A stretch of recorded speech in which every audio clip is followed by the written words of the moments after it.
Welcome back to another episode of Raw Talk where we get 0 F's. I know y'all need to do me a solid. Smash that like on your way and it's free. Smash that subscription as well. It's free on the way out. Boy. I hate to be the bearer of bad news. Real talk, I real deal hate to be the bearer of bad news. I wish I could get on here every time and have something positive to say or something encouraging to say, but unfortunately that's just not the way life is. Life will not allow that to happen. And I say that because throughout every person's life, you have some type of bump or obstacle that you have to deal with. Some people legal troubles, some people financial troubles, some people addiction problems. Yeah, the title's right. It's right. It's not wrong. King Shyne's back in jail. And a lot of people might think like, yo, you know, Pino, why does it hit so deep with you? Well, it hits so deep with me because he has kids. And when you take a father out of the picture, it dramatically affects a child. And as a father, as a man who's gotten out of prison after a bid like King Shyne, and who is trying to correct his mistakes in life and not take the same path that led him down the road to going to prison and missing out birthdays, Christmases, Thanksgiving. And before anybody wants to pass judgment and everybody's going to be like, oh, well, could do the crime, you know, do the time, or he shouldn't have been doing what he was doing, or this, that, and the third. You know, people will pass judgment. They'll have their own opinions. Everybody, you know, you're not wrong for that. It's your opinion. You're entitled to it. But let's dive straight into it. Let's dive straight into it. I'm going to read off the charges as is. We have King Shyne right here on Broward Sheriff arrest. First charge we have is kidnapping, inflict bodily harm, or terrorize victim other, pending trial with a no bond hold. Charge number 2, false imprisonment, adult, pending trial, no bond hold. Charge number 3, aggravated assault with intent to commit a felony, pending trial, no bond hold. Charge number 4, touch or strike battery, pending trial, no bond hold. Charge number 5, kidnapping, inflict bodily harm, terrorize victim or other, pending trial, no bond hold. Charge number 6, false imprisonment, adult, pending trial, no bond hold. Charge number 7, aggravated assault, deadly weapon without intent to kill, pending trial, no bond hold. Charge number 8, battery, cause bodily harm, pending trial, no bond hold. Charge number 9, criminal mischief, $200 under $1,000, first offense, pending trial, no bond hold. For those of you that don't know the judicial system, kidnapping is a PBL. PBL means punishable by life in the state of Florida. Now, I'm not saying that's what he's going to get. I'm not saying he's guilty. I'm not saying he's innocent. What I am saying is that if he goes to trial and he loses, it's punishable by life. He has 2 kidnapping charges. Battery is usually touch or strike, 5 years. Causing great bodily harm, like it says, or causing bodily harm, 15 at the max. We don't know what happened. We can speculate. We can read police reports. We can make our own determination. We can make our own theory. Nobody knows what happened. What we do know is that King Shyne is a convicted felon. What we do know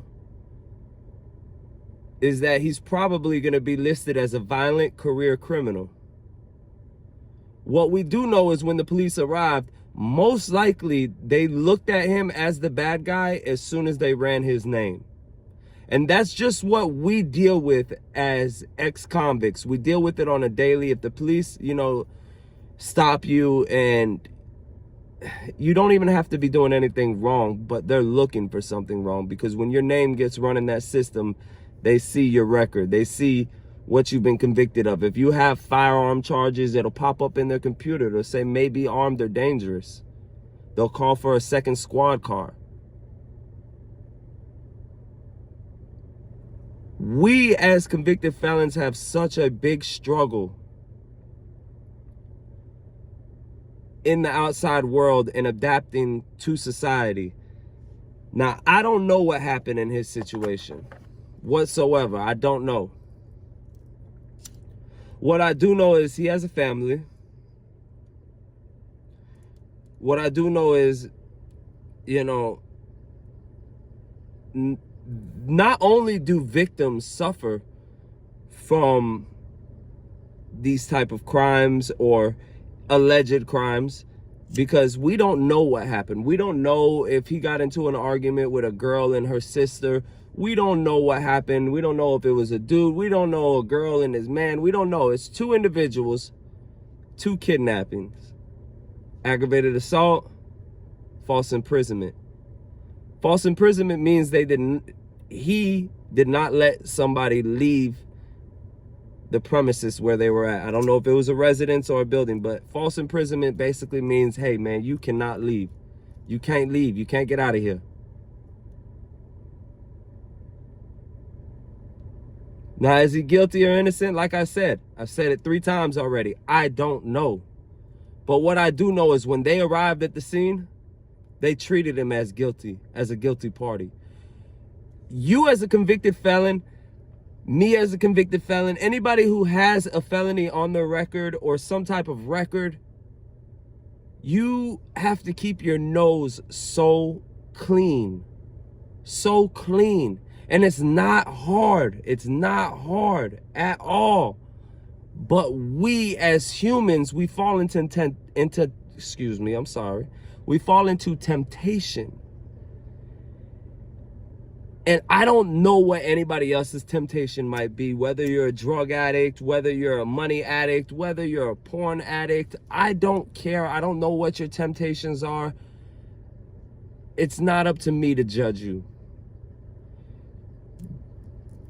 But as an ex-convict, as a person who's been down that road, you're supposed to know that you have to keep your nose clean. You have to. You have to keep your nose clean. Any little slip up, they're looking for it. And they will send you back to prison. Because the first thing they look at in court is, has he been to prison? Has he been to jail? Has he been in trouble before? And all this adds up. It all adds up. And right now he's locked up in Broward County Main Jail. And it's pressure. It's that hurt.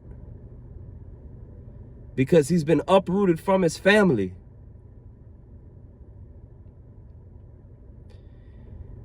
Now, again, like I said, before you pass judgment, nobody knows if this man is innocent or guilty. And I'm not just saying it because I like the character. I'm not just saying it because, dude is all right with me. I'm not saying it because of that. I'm saying it because I know how corrupt and how messed up police can be towards people who have a record.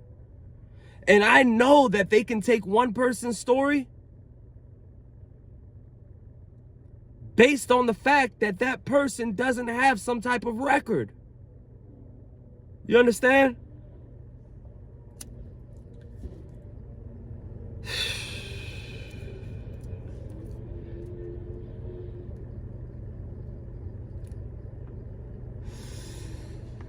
And it sucks, man, because I just spoke on this and I just had him on my live and we spoke about it, and he, you know, he was making a change for the better. He was trying to take care of his kids. He was trying to start his family back up. He was trying to work every day. He was trying to take his rap career off. And I don't know if his mind was in too many directions. And he got distracted and got off course. I don't know what happened.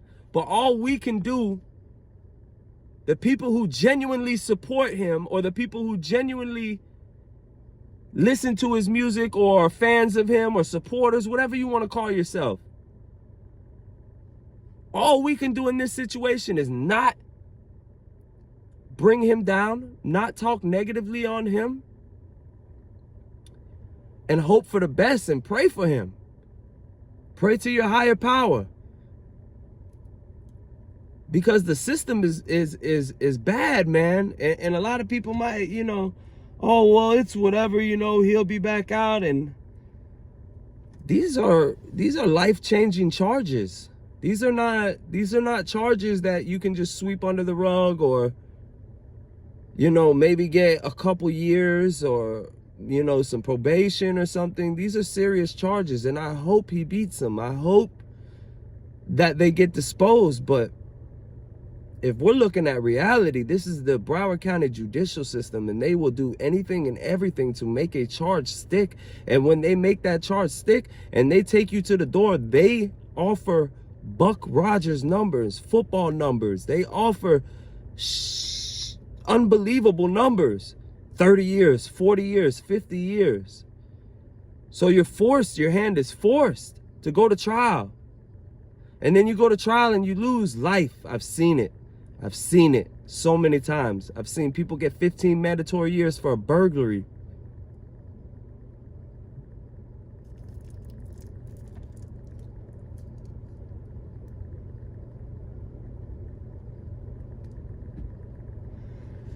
As far as white girl, I don't know where she's at in this situation.